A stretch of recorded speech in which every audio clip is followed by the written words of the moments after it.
बुधवार 30 अप्रैल को जब देश की मीडिया और जनता की नजर पाकिस्तान पर संभावित कार्रवाई को लेकर बनी हुई थी, चर्चा थी कि मोदी सरकार पहलगाम आतंकी हमले के जवाब में कुछ बड़ा करने जा रही है। लेकिन दोपहर होते होते वो खबर आ गई जिसने राजनीतिक गलियारों में भूचाल सा ला दिया। मोदी सरकार ने जातिगत जनगणना को मंजूरी दे दी है।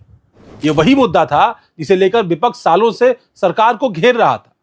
राहुल गांधी से लेकर अखिलेश यादव और तेजस्वी यादव तक सबका यही आरोप था कि भाजपा ओबीसी, एससी, एसटी की विरोधी है, इसलिए जातिगत जनगणना से डरती है। मगर इस सरकार का यह कार्ड खुद खेलकर सरकार ने कहीं ना कहीं विपक्ष के हाथ से एक बड़े हथियार को बेअसर कर दिया है। हालांकि उम्मीद की जा रही थी कि पहलगाम के हमले को लेकर कोई कड़ा फैसला लिया जा सकेगा, लेकिन ऐसा नहीं हुआ। जातिगत जनगणना का फैसला, वो भी ऐसे संवेदनशील मौके पर लेना, भाजपा के बहुत से नेताओं और समर्थकों को हैरान कर गया। फिलहाल इस फैसले पर उनकी मिलीजुली प्रतिक्रिया सामने आ रही है। जातिगत जनगणना का यह फैसला जितना अचानक नजर आ रहा है, दरअसल उतना अचानक नहीं था। असल में इसके पीछे था 9 महीनों का लंबा मंथन, गुप्त रणनीतियां, एक हाई प्रोफाइल मीटिंग जिसमें प्रधानमंत्री नरेंद्र मोदी और संघ के प्रमुख मोहन भागवत आमने सामने बैठे थे। यह फैसला किसी राजनीतिक दबाव में नहीं, बल्कि सटीक टाइमिंग और सोच समझकर चुनी गई रणनीति का नतीजा है, ऐसा जानने की कोशिश की गई। भाजपा और आरएसएस दोनों नहीं चाहते थे यह कदम उस वक्त उठाया जाए जब विपक्ष इस मुद्दे पर शोर मचाए, ताकि यह न लगे कि सरकार झुक गई है।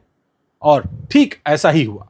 सितंबर 2024 जब आरएसएस की अखिल भारतीय प्रतिनिधि सभा पलक्कड़ केरल में हो रही थी, यही संघ के प्रचार प्रमुख सुनील अंबेकर ने इस बात के संकेत दिए थे कि संघ जातिगत जनगणना के विरोध में नहीं है।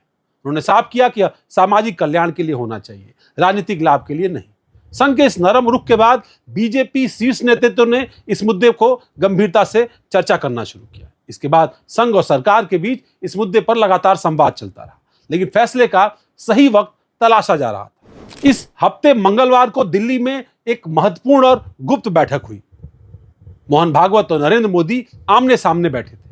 करीब 2 घंटे तक बंद कमरे में हुई इस बातचीत के बाद बाहर की दुनिया समझ रही थी शायद ये बैठक आतंकी हमले के जवाब को लेकर हो रही है या फिर राष्ट्रीय अध्यक्ष के चयन को लेकर। मगर बुधवार को जब सरकार ने जातिगत जनगणना का ऐलान कर दिया तो सब समझ गए कि असली मुद्दा कुछ और था। इस फैसले से भाजपा ने एक साथ कई निशाने साधने की कोशिश की है। पहला है विपक्ष का एजेंडा कमजोर करना, दूसरा ओबीसी और दलित मतदाताओं में मजबूत संदेश भेजना। बिहार, बंगाल, उत्तर प्रदेश जैसे बड़े राज्यों में जहां चुनाव होने हैं, जातिगत समीकरणों को साधने की एक बड़ी कोशिश मानी जा रही है। और 2027 में उत्तर प्रदेश देश के सबसे बड़े राजनीतिक सूबे में चुनाव है। तब तक जनगणना के आंकड़े आ जाएंगे और भाजपा उन्हें अपने चुनावी अभियान में प्रमुखता से इस्तेमाल कर सकती है। आरएसएस का हमेशा से फोकस रहा है हिंदू समाज की एकता, लेकिन अब यह स्पष्ट हो गया है कि एकता थोपने से नहीं, सम्मान देने से होगी। संघ ने पहली बार खुलकर यह माना है कि जातिगत पहचान को नजरअंदाज नहीं किया जा सकता, बल्कि उसे समझकर, स्वीकार कर आगे बढ़ना होगा। और अब सभी की निगाहें इसीलिए जातिगत जनगणना के आंकड़ों पर है और उन्हें किस तरह राजनीतिक पार्टियां अपने हित में इस्तेमाल करने जा रही हैं, इस पर भी है। लेकिन एक बात तो तय है कि यह फैसला सिर्फ आंकड़े इकट्ठा करने के लिए नहीं, बल्कि आने वाले चुनावी युद्ध की दिशा तय करने वाला भी। अब जब ये पूरा मसौदा सामने आएगा तो कई सारे सवाल उठेंगे।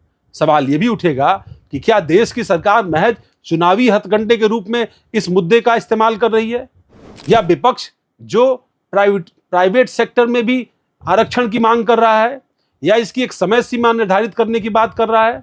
ये तमाम परिस्थितियां जैसे जैसे समय आगे बढ़ेगा ज्यादा स्पष्ट होकर सामने आएगी।